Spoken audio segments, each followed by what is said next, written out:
আসসালামু আলাইকুম। হ্যালো শিক্ষার্থীরা, তোমরা সবাই কেমন আছো? এই পর্বে আলোচনা করব ক্লাস 4 ইংলিশ বইয়ের পেজ নাম্বার 49। পেজ নাম্বার 49 এখানে আছে, দেখো ইউনিট 11। এর মানে অধ্যায় 11 মানে 11, অধ্যায় 11। এখানে দেখো, এখানে আছে কমপ্লিট দ্য ফলোইং সেন্টেন্সেস। নিম্নের বাক্যগুলি কি করো? সম্পূর্ণ করো। Using present perfect tense. Present perfect tense কি করো? ব্যবহার করো। অর্থাৎ প্রেজেন্ট পারফেক্ট টেন্স ব্যবহার করে নিম্নের বাক্যগুলি কী করো? সম্পূর্ণ করো। নাম্বার আছে, দেখো we dash find the pen on the table.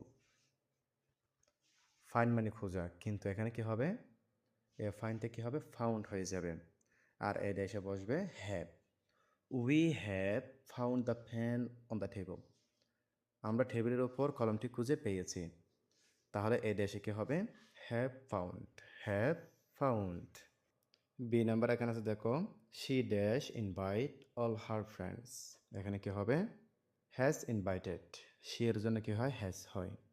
আর উইর জন্য হ্যাভ হয়। She has invited all her friends. সে তার সব বন্ধুদের দাওয়াত দিয়েছে। তাহলে আমরা এখানে বসাবো হ্যাজ ইনভাইটেড। সি নাম্বার আছে, হি এর জন্য কি হয়? হ্যাজ ব্যবহৃত হয়। হি হ্যাজ ফিনিশড, এটা বারবার ফার্স্ট পার্টিসিপল ফর্ম হবে। He has finished his work. সে তার কাজ শেষ করেছে। ডি নাম্বার আছে, they dash buy a toy from the fair. A ড্যাশে কি হবে? হ্যাভ। বাই এর পাস্ট পার্টিসিপল ফর্ম কি হবে? Both. They have both a toy from the fair. তারা মেলা থেকে একটি খেলনা কিনেছে। এরপর এখানে আছে, দেখো ইতে দ্য স্টোরি ইজ ইন্টারেস্টিং। গল্পটি মজার। I dash enjoy it. A ড্যাশে কি হবে? Have enjoyed. আই এর জন্য কি হয়? হ্যাভ হয়। আই হ্যাভ এনজয়েড ইট। আমি এটি উপভোগ করেছি।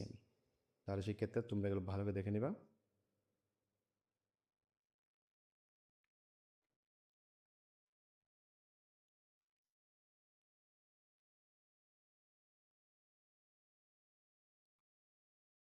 এরপর দেখা, এখানে 7.1 আছে, ইন স্মল গ্রুপস। ছোট ছোট দলে বিভক্ত হও। Plan a visit to a favourite place near your school. তোমার স্কুলের কাছে কোনো একটি প্রিয় জায়গায় ভ্রমণের পরিকল্পনা করো। অর্থাৎ ভ্রমণের পরিকল্পনা করতে বলতেছে, উদ্যোগ নিতে বলতেছে। ইউজ ব্যবহার করো। The plan organiser below. নিচের পরিকল্পনা সংগঠকটি ছকটি ব্যবহার করো। অর্থাৎ নিচে যে ছকটি আছে এটিকে কত বলছে? ব্যবহার করতে বলতেছে। যেমন দেখো, এখানে আমরা পয়েন্টগুলো লিখছি, ভিজিট টু কোথায়। তাহলে পরিকল্পনার মধ্যে প্রথমে যেটি আসে সেটি হচ্ছে আমরা কোথায় ভ্রমণ করতে পারি। আমরা লিখতে পারি আ পার্ক, এ পার্ক, একটি পার্কে। এরপর আমরা যেটা পরিকল্পনা করি কোন সময় ভ্রমণ করতে পারি, এটা হচ্ছে ডেট, তারিখ। আমরা এখানে কোনো একটি তারিখ দিতে পারি। এরপর টাইম, সময়, অর্থাৎ কয়টার সময় আমরা ভ্রমণ করতে পারি। 10 AM, 10টায়। পারমিশন, এরপর কি নিতে হবে? অনুমতি নিতে হবে। তাহলে আমরা কি নিব? অনুমতি নেব। ডান, নেওয়া হয়েছে। পার্টিসিপেন্টস, কারা, অর্থাৎ কারা কারা অংশগ্রহণ করতেছে। 5 স্টুডেন্টস, তাহলে আমরা কী করবো? 5 জন ছাত্র, অর্থাৎ ছাত্রদের নাম কী করবো? উল্লেখ করব। ছাত্রছাত্রীর নাম উল্লেখ করব। ট্রান্সপোর্ট, বাহন, অর্থাৎ বাহন কোনটি। আমরা এখানে লিখছি রিক্সা, অর্থাৎ রিক্সা। যেহেতু আমরা কাছে ভ্রমণ করতেছি তাহলে কি রিক্সা ব্যবহার করতে পারি। তোমরা চাইলে বাস লিখতে পারো। ফুড অ্যান্ড ড্রিঙ্কস, খাবার। তাহলে আমরা লিখতে পারি ড্রাই ফুড ওয়াটার। এরপর আমরা লিখতে পারি এখানে ফটোগ্রাফি, ছবি। এই ছবির জন্য আমরা কী ব্যবহার করতে পারি? স্মার্টফোন। সেফটি, নিরাপত্তা, নিরাপত্তার জন্য আমরা কী করতে পারি? ফার্স্ট এইড বক্স, অর্থাৎ ফার্স্ট এইড বক্স কী হতে বসাতে পারি। তাহলে শিক্ষার্থী বন্ধুরা, তোমরা এগুলো ভালো করে দেখে নিবা।